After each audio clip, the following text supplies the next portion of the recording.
On pourrait croire qu'un conclave, c'est seulement une transition interne à l'Église catholique. Mais en réalité, il se joue beaucoup plus que ça. D'abord, ce qu'on observe, c'est un vide. Le pape meurt et soudain, tout s'arrête sans s'arrêter vraiment. La machine vaticane continue, mais autrement.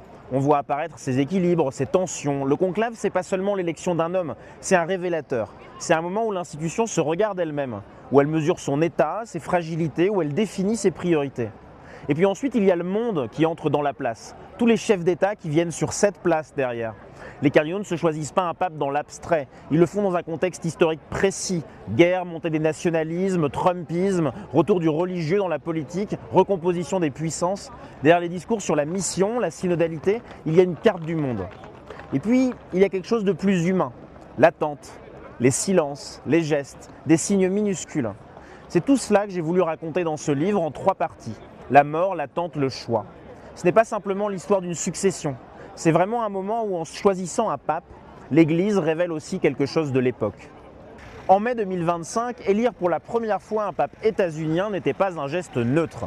L'Église catholique a déjà montré dans son histoire qu'elle savait lire les époques. Elle a élu un pape polonais en pleine guerre froide. Et là, elle choisit un pape américain au moment même où le trumpisme recompose en profondeur la scène politique mondiale.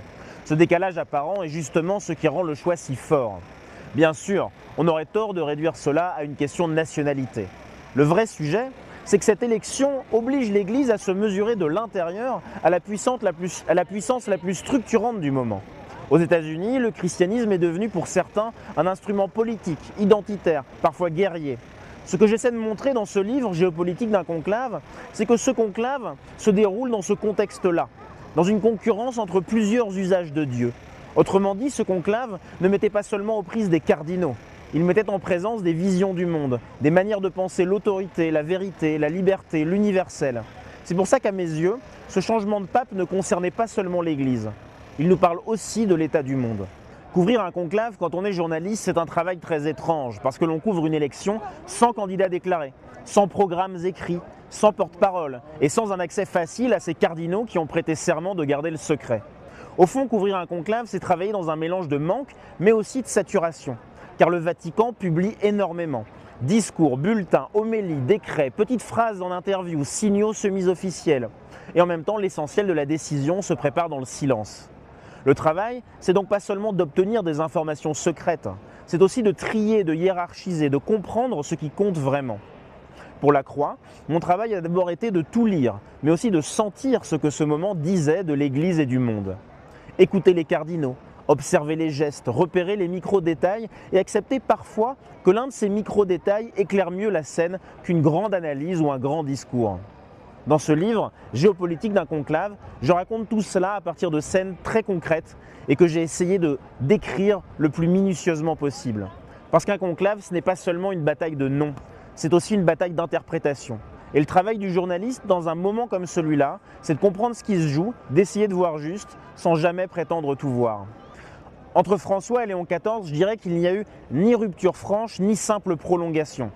Le livre que j'ai écrit, Géopolitique d'un conclave, montre d'abord comment ce pré-conclave a été traversé par une idée assez claire.